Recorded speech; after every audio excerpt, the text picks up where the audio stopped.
আল্লাহ যখন যা করে বান্দার ভালোর জন্য করে। হয়তো প্রথমের দিকে আমরা সেটা বুঝতে পারি না, কিন্তু সময়ের পরিক্রমায় যখন বাস্তবতা নিয়ে সামনে আসে, দিন শেষে আমরা বলতে বাধ্য হই আসলেই ওই দিন ওই ঘটনাটা হওয়াতে ভালোই হয়েছে।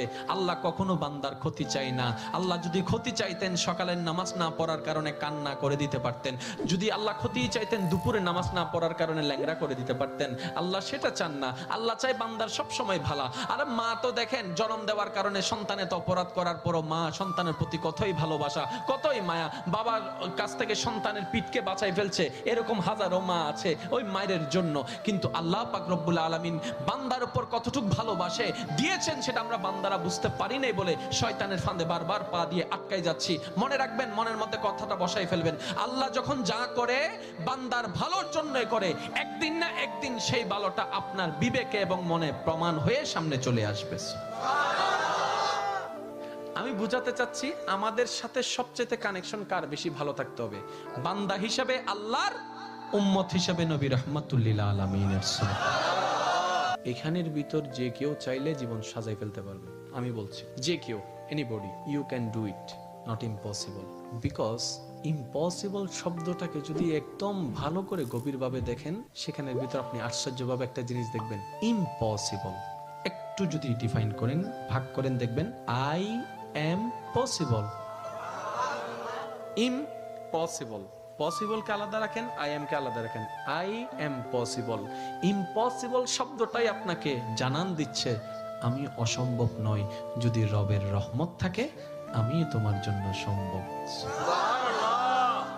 বিদেশে যাওয়ার আগে আপনার এলাকায় দেখেন টিকিট চলে আসছে, ভিসা চলে আসছে, টিকিটের টাকা নাই। অনেক ছিল, কেমনে কেমনে টাকার ব্যবস্থা হয়েছে, সে বিদেশ চলে গিয়েছে।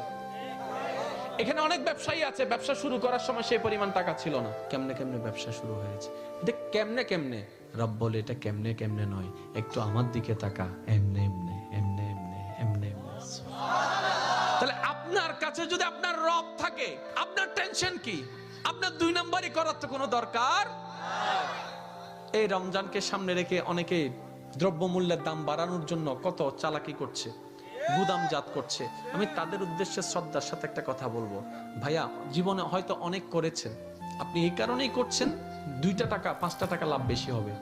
তো এই সেক্টরে না হয় আপনার 10,000 টাকা 10 কোটি টাকা লাভ হলো, অন্য সেক্টরে যদি 20,000 কোটি টাকা খরচ হয়ে যায় তখন কি করবে? কারণ জগতের মানুষ সবাই জানে যে অন্যের জন্য গর্ত করে সে গর্তে সে নিজেই পতিত হয়, এই কথা নিয়ে কারো কোনো দ্বিমত নেই।